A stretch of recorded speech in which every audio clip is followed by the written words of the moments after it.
from the heart of Hollywood, California, welcome to the early late night show. Here's your host, Dixie D'Amelio. Hello everyone and welcome back to the Dixie D'Amelio show. Today I have a super exciting, I have a guest, CHARLI! Hi! Hey, bestie. You're such a good sister. What are you gonna do to me? So how are you? I'm freaking out. We heard you love snakes. I swear. So CHARLI, you've been on a bunch of Dixie D'Amelio show. I'm pretty sure 3, but you've also had some features in some episodes. What do you think of the new setup? I think it's amazing. A lot more production than our living room. So you had to get up very early today to be on my show. Thank you for that. I really appreciate it. Of course. So let's talk about the Kids' Choice Awards. You are a winner of the Kids' Choice Awards. Nothing's coming at you. Just don't look at the bear. What? Was it surprising that you won? It was definitely very surprising because I had no idea anything that was going on that day, and it was really cool to I was excited to even be there. So the fact that I actually, can you stop looking around because you're freaking me out. The fact that I actually won was insane. I definitely did not expect it. From the time that we got there to the time that I was on stage was probably a total of 10 minutes. That's including walking the orange carpet, the interview, like going through the rehearsal of, they told me like, as if you were going to win, this is what you would do. So until I actually walked up the stairs to go on the stage and David said my name, I did not know that I was going to win. So it was really cool, very surprising, and I definitely did not expect anything that happened. Did you like that everything was kept a surprise? I don't like where this is going, and I'm very nervous. No, I swear, CHARLI, there's nothing gonna happen. If you're wondering why CHARLI is so freaked out right now, she is terrified that something is going to happen. Well, because my lovely sister Dixie likes to play pranks sometimes, as well as some of our team. So even though they say nothing's going to happen, I do not trust them in the slightest. Why do you keep looking places?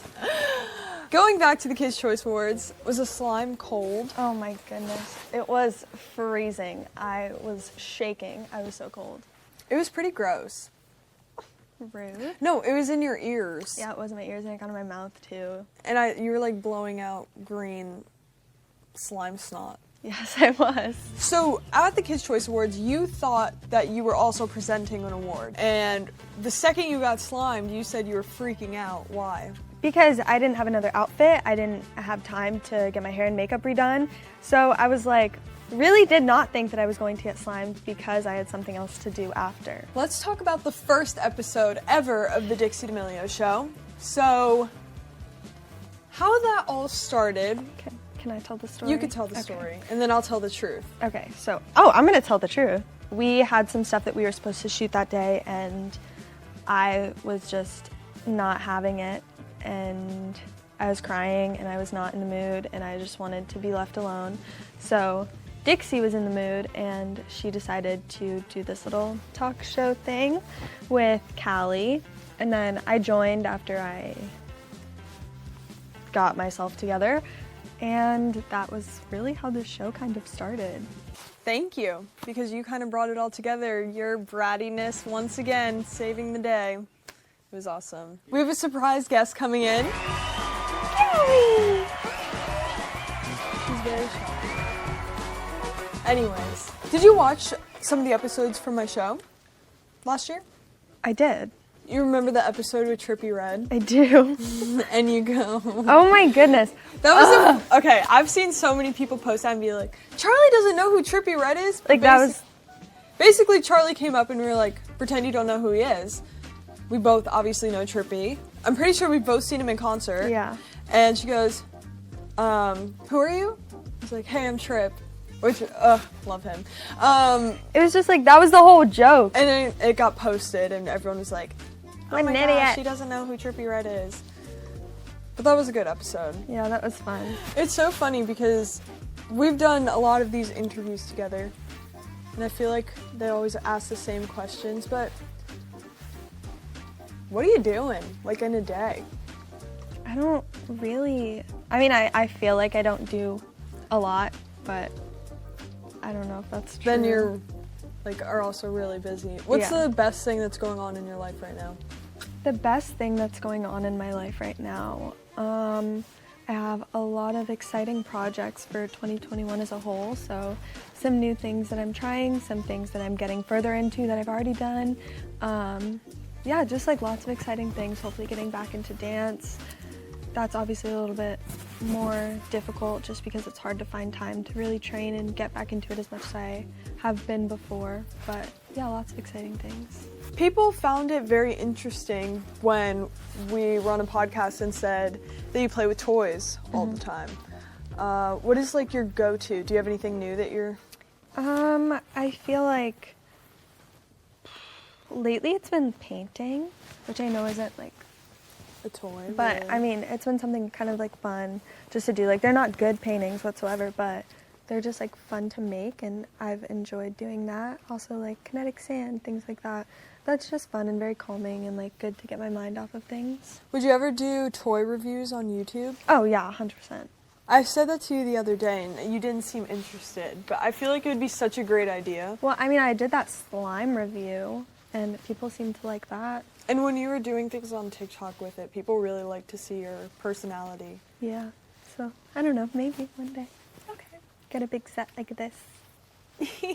To test out toys. You could use it, Oh, thanks. maybe. So, tour the set.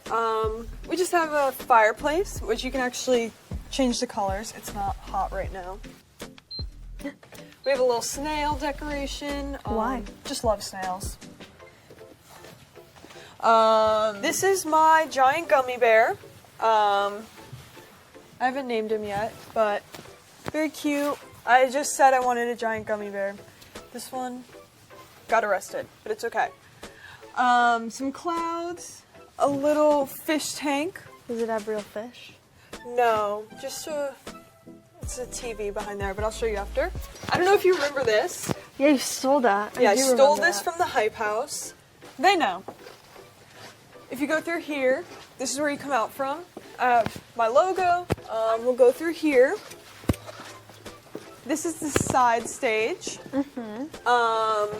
We'll do segments here, performances, all that fun stuff. Signature wall, which I would love for you to sign. I would love to sign it. Just like right here. You can write your name if you don't want to do it in like a signature style. Okay. Make it like, oh, it's big.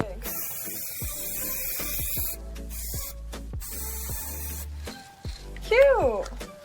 Oh, hi. Yeah, and that's the set. And we're back. And we're back. You're so good. Do you recognize this furniture? I do actually recognize a lot of it. I tried to take it from the house so I could use the same chairs, but Mom wouldn't let me. So Tav actually, the company that makes the chairs, custom made this bed for Callie to match the chairs and the couch, but I got some more. I'm trying to think what else there is to show. Room Cloud made those clouds. Those are sick. That's the one I got for my birthday. Wispy made the bear. It's a big bear. And the neon with my logo from Glow Hub. That's sick. And they sent it in like 4 days. So we talked a lot about me on this episode and our relationship and the show and how it started, because it did kind of start all with you. But I wanted to know a little bit more about what you have going on, because even though I'm with you a lot, sometimes I miss when you're doing huge things. And is there anything that you're super excited for that you could talk about? I'm not sure too much about what's going on, because I feel like a lot of things are still far away from being out there to the public, but definitely just a lot of excitement around trying some new things, trying to get into some different categories that I might have been in before, but it wasn't really me, if that makes sense. Just definitely like a lot of exploring what I can do with what I've been given. Oh, so Charlie, I heard you auditioned for a movie. How'd it go? I didn't get it. But was that fun, like having to audition? Yeah, it was fun. I think where I'm at right now is really like, I don't want to step on anyone's toes. And I feel like if I were to go in any direction, I'm like, I don't know. I would hate to be that person, which I feel like is why I've kind of been holding myself back from trying a lot of new things. I also feel extremely overwhelmed with what's been going on already, because I feel like everyone kind of sees the parts of what I do that I put out there, but there's a lot of stuff that goes on behind the scenes that not everyone gets to see. A lot of long set days, a lot of long photo shoots, business calls, talking to companies and brands and things like that, and trying to help them while they're helping me. And it's like, I don't know. Everyone kind of already has their thing, and I haven't really found mine yet. I feel like you should do whatever you're comfortable doing or whatever you're interested in doing, because it's what you want to do. I mean, definitely. I think the route that I've taken is a lot more behind the scenes, with like actually being there, trying to figure out like marketing strategies and being like helping brands figure out what content would work best for them, and that's what I've been doing recently. And I mean, it's just difficult because I as difficult as it is to like try something that no one else has done, it's like I would rather search for that than like try to compete with my friends, you know? But it's definitely difficult. I don't want to like have bad blood with anyone. I feel like if I were to try and kind of go in any direction, like, you know? I hear you. I think you should do what makes you happy, though. Yeah, kind of need to find that. Yeah. There was a bunch of articles that went around that you were losing your joy for TikTok. Do you think that's an everyday thing or most of the time? I feel like when you have opportunities that are so amazing, but then an entire world of critiques for your every move, it's very difficult to find enjoyment in things that are being torn down so much. It's extremely difficult to want to continue doing something that people say how much they hate, and it's hard. It doesn't feel like it used to, where there was collaborations and fun and everyone was friends. Now it's like everyone's in competition. Yeah, everyone's trying to beat each other, and it's like that doesn't make sense to me, and it's not why I started TikTok. I started TikTok because I was making fun dance videos with my friends, and now it's turned into this whole competition, which doesn't really make sense to me. Or people use it, or people talk when it's convenient for them, or things like that, or want to collab when it's convenient for them. And it's like, what happened to the friendships that like everyone used to have? Everyone used to be so close, and I know. It all changed fairly quickly. And I feel like throughout that, I feel like a lot of people don't want to reach out because they think everyone's reaching out. But then it's like, while they were all making their friendships, like everyone just kind of left the people that were, I don't know, the people that were trying to be there for everyone, they kind of left them in the dust. And that's kind of where I feel like I've been. So it's difficult when you don't have like a big friend group to support you when you're going through things. But I think the fact that you're the biggest on the app, and when they realized you wanted a real friendship and not just like collab and they couldn't use you, that's when they stopped. And it sucks because you try to be, I mean, we both try to be very trusting, but at the end of the day, it's like you can't really, you don't know. Like, you're literally the only person I trust, no matter how close I am with someone. I feel like family is the only way you can go. Yeah, I mean, I've trusted a lot of people, and they showed their true colors over these past few months. But I also feel like it's a mix of everything. I think everyone's settling down. Everyone kind of, since everything shot up so fast, the like high of being the biggest in the world is gone for a lot of people, and now they're just kind of what's next, and they were too busy like focusing on being hot shit that they left all the real people behind. Yep. Thank you so much, Charlie, for being a wonderful guest on the show. I'm glad I got to talk to you and also kind of catch up, you know? Glad you liked everything, and I hope you had fun. I did. Thank you for having me. Thank you guys so much for watching. Thank you, Charlie, and goodbye.